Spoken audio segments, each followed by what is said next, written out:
हमारे पिताजी ने बचपन में हमारी चोटी रखवाई। स्कूल जाते थे बच्चे खींचते थे इस चोटी को। उस समय लगता था कल बाल कटवाने जाऊंगा, चोटी कटवाए आऊंगा।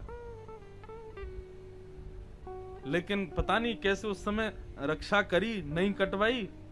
आज हमारी स्कूल के वही बच्चे जो चोटी खींचते, कथा बैठ के सुनते हैं सामने, प्रणाम करते हैं, हाथ जोड़ते हैं। ठाकुर जी के लिए कुछ धारण किया तो ठाकुर जी ने आज उसका प्रमाण भी दिया ना।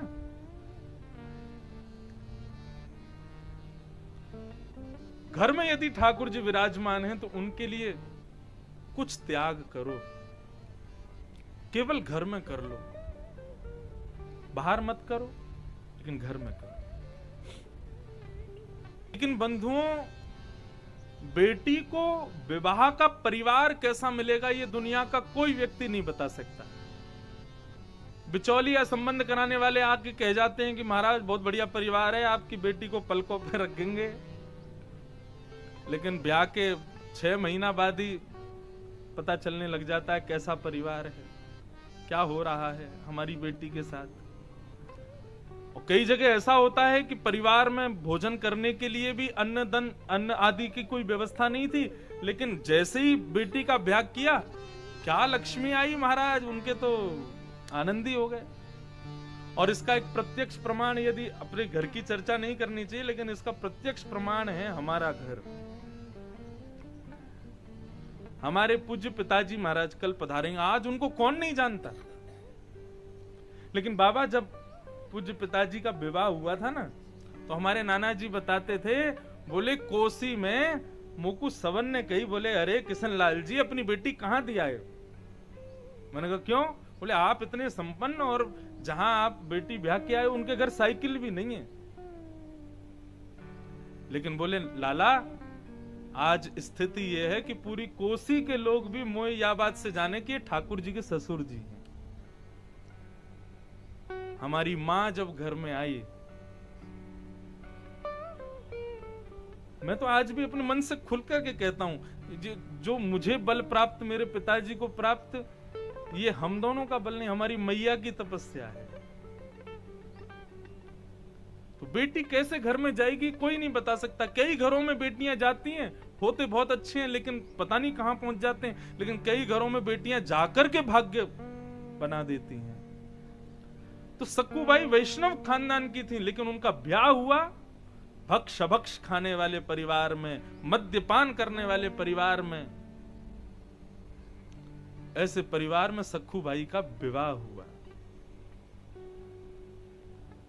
सक्कूबाई केवल दिन रात रोती थी, ठाकुर जी को कोसते हुए कि मैंने क्या बिगाड़ा था आपका। कोई भक्त परिवार ना होता तो चलता, लेकिन कम से कम ऐसा दरिद्र परिवार तो नहीं मिलता मुझको। सक्कूबाई यदि कभी कह भी देती कथा सुनने जाना है, तो परिवार के सब लोग मारने पीटने पर आतुर हो जाते थे। ऐसे परिवार में सक्कूबाई का विवाह हुआ। मैंने बंधुओं कल या परसों के प्रसंग में कहा था, भक्ति मंदिर में प्रकट नहीं होती है। मंदिर में तो सभी भक्त हैं। भक्ति का पता चलता है व्यवहार में, भक्ति का पता चलता है संसार में, भक्ति का पता चलता है समाज के बीच में। प्रतिकूल परिस्थितियों में आप क्या निर्णय लेते हो, उससे पता चलता है कि भक्ति कैसी है।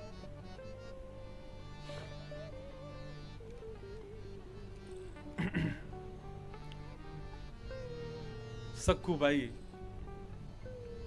एक दिन भागवत हो रही थी कहीं पास में, तो सक्कूबाई के कानों में जैसी कीर्तन की आवाज गई, तो सक्कूबाई ने जाकर के अपनी सास से कहा, मां मैंने घर के सारे काम कर दिए, आप मुझे आज्ञा दे दो ना, मैं कथा सुनने जाना चाह रही हूं।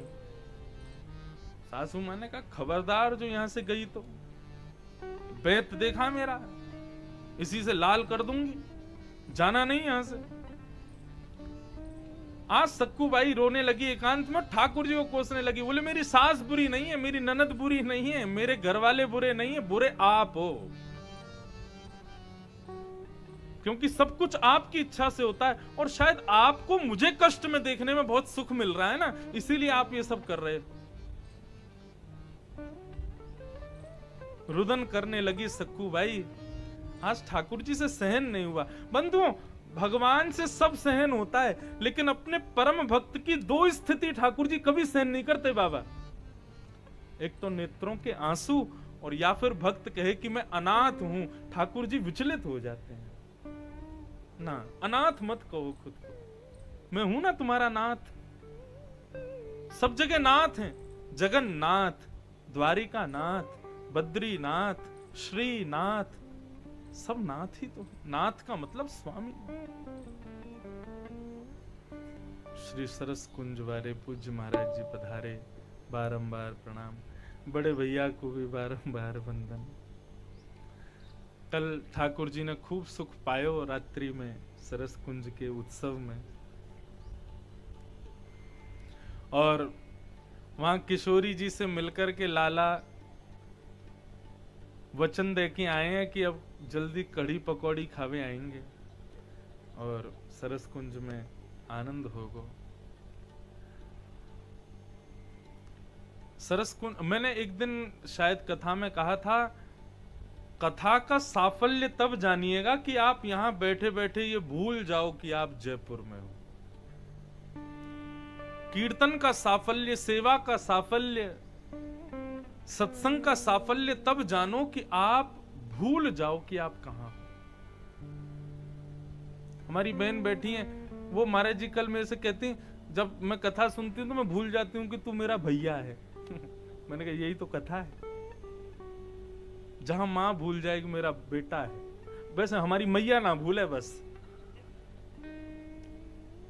मैया है तो यूं ही लगे बस बोल रहे, लेकिन हमारी मां बहुत कथा सुनती। मां का तो संबंध ही ऐसा है कि मां अपने पुत्र को कभी श्रेष्ठ देख ही नहीं सकती। बेटा कितना भी बड़ा हो जाए तब भी मां को यूं ही लगती है नेक्स्ट सो है। मैं नहीं तो चलनो सिखायो, मैं नहीं तो बोलनो सिखायो, मैं नहीं तो या कुछ सब काम सिखाए, ये मोह ज्ञान देगो। तो मां का तो ऐसा भाव रहता है। तो कथा का साफल्य क्या है, सत्संग का साफल्य, कीर्तन का साफल्य, कि आपका देह यह भी भूल जाए कि आप कौन हो। और जयपुर में जब सरस कुंज जाते हैं तो निश्चित भूल जाते हैं कि हम जयपुर में। ऐसा लगता है कि श्रीधाम वृंदावन है। वहां के प्रत्येक सेवक का स्वभाव, वहां के अर्चकों का स्वभाव, वहां आने वाले सब वैष्णवों का स्वभाव भाव, ब्रजवासियों के प्रति इतनी तत्परता, इतनी सेवा की भावना, वो सब देख करके सुन करके लगता है कि ये जयपुर नहीं है। और जयपुर भी हो तो कोई दिक्कत नहीं, जयपुर कोई बुरा थोड़ा ही है, हमें तो बहुत प्रिय है जयपुर।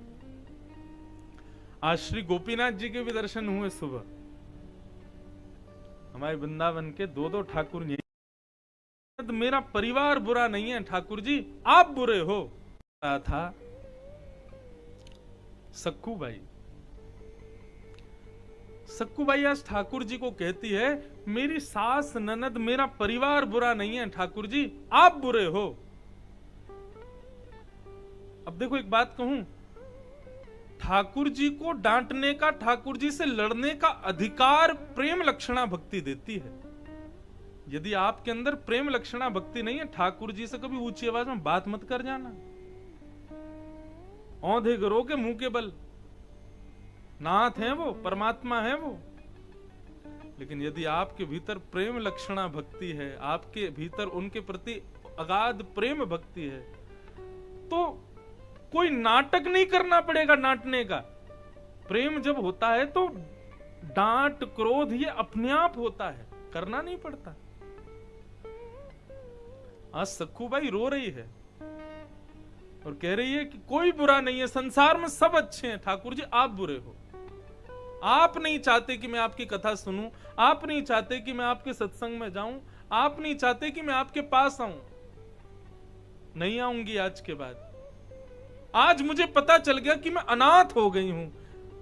और मैंने निवेदन किया बंधुओं, ठाकुर जी को अपने प्रेमी भक्त का हर कष्ट सहन होता है, लेकिन प्रेमी भक्त के नेत्रों के आंसू और उसके मुख से निकला गया ये अनाथ शब्द ठाकुर जी सहन नहीं कर पाते। गोपियां गोपी गीत गाती रही, ठाकुर जी सुनते रहे, लेकिन जैसे ही रुरुदु स्वस्वरम राजन, जैसे ही गोपियों के नेत्रों में आंसू आए, ठाकुर जी रोक नहीं पाए खुद को। ताशामाभिर्भूत सौरी स्मयमाय भुकाम्भुज पीतांबर धर स्वगवी साक्षात् मन्मथ प्रकट हो गए।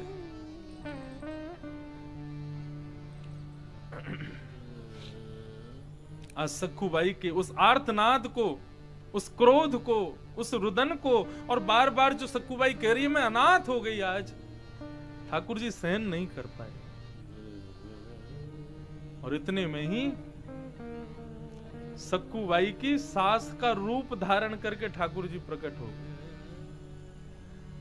और दम दम चलते आए, जैसे उसकी सास चलती थी वैसे ही आ गए और आकर के सखुबाई से बोले, ए रोती क्यों है? स्वर नहीं बदला, स्वर बिल्कुल वैसा ही है जैसे सास का था। अच्छा कथा में जाने को रो रही है, चल जा कथा सुनने चली जा। जैसी सखुबाई ने सुना कि मेरी सास कह रही है कथा सुनने चली जा, आज मेरे विवाह को इतने वर्ष हो गए, आज तक कभी मैंने नहीं सुना कि चल सखुबाई कीर्तन करया, चल सखुबाई मंदिर घूमा, आज कह रही है कथा सुना। सखुबाई बोली मां सच में जाऊं मैं? बोले हाँ, अब मैंने बोल दिया ना, चल जा, तू भी हो क्या, अब मेरे लिए भी प्रसाद ले आइयो और समय से आ जाइयो, नहीं तो डंडे से लाल कर दूंगी तुझे। सखुबाई तो आनंद में आ गई, बोले हाँ मां मैं जल्दी आ जाऊंगी। दौड़ करके गई, जाकर के कथा में खूब नाची, खूब भुजा उठा उठा करके जय जयकार लगाए, खूब कथा सुनी, खूब रोई कथा में। व्यास जी के चरण पकड़ लिए, आनंद में आ गई, बिल्कुल ठाकुर जी को इतना धन्यवाद कहने लगी, जय हो नाथ, अब भले ही 10 साल तक कथा में मत बुलाना, मैं आनंदित हो गई, आज क्षण भर का सत्संग मिल गया, बस अब मुझे और कुछ नहीं चाहिए। लौट करके सखुबाई गई, ठाकुर जी तो अंतर ध्यान हो गए, असली सास बैठी थी। सखुबाई ने जैसे भीतर प्रवेश किया, सास बोली कहां गई थी? बोले मां आपने आज्ञा दी थी ना, तो कथा सुनने गई थी। मैंने आज्ञा दी थी? झूठ बोलती है, बर्तन धुले नहीं, कपड़े पूछे नहीं, और ये सब काम घर के छोड़ के तू कथा सुनने किसकी आज्ञा से गई? अरे मां आपने ही तो कहा था कथा सुनने चली जा। बोले झूठ बोलती है, मैंने कब कहा तुझे? क्रोध में भर करके सुनाने लगी, चल मेरे साथ, मैंने झूठे बर्तन देखे, अभी मैंने गंदे कपड़े देखे, तेने साफ नहीं किए, चल मेरे साथ। जैसे सखुबाई का हाथ पकड़ करके बर्तन धोने के स्थान पर लेकर के गए, तो क्या देखा, सारे बर्तन धुले रखे हैं, मैले कुचैले कपड़ों को धुलने का स्थान था, वहां लेकर के गई तो सब बिल्कुल धुले हुए, घई बनाए, प्रेस व्रेस होकर के बिल्कुल बढ़िया मजे धरे हैं सब। ये स्थिति देखकर के सास आश्चर्य करे, अभी तो मैं देख के गई थी ये सब बिल्कुल दूषित पड़ा था, ये सब इतनी जल्दी साफ कैसे हो गया? सखुबाई समझ गई, मुझे कथा की आज्ञा देना और मेरे पीछे से घर के सारे काम करना, ये सब साफ सफाई करना, ये जरूर मेरे गोपाल जी पधारे थे, उन्होंने कृपा करके ये आनंद प्रदान किया है। आज सखुबाई आर्तनाद करते हुए ठाकुर जी से प्रार्थना करती है, नाथ आप आकर के बर्तन मांजना स्वीकार है, आपको आकर के कपड़े धोना स्वीकार है, मेरे परिवार की मति बदलना स्वीकार नहीं है आपको, इनकी बुद्धि बदल दो ना, इनको भी भक्त बना दो। ऐसे सखुबाई के परिवार पर ठाकुर जी ने कृपा की और सब भक्त हो गए।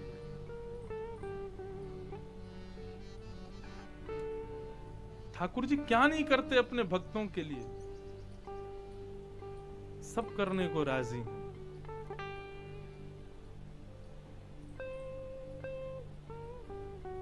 आज पांडव रुदन कर रहे हैं, याद कर रहे हैं कि ठाकुर जी ने क्या नहीं किया हमारे लिए, मेरे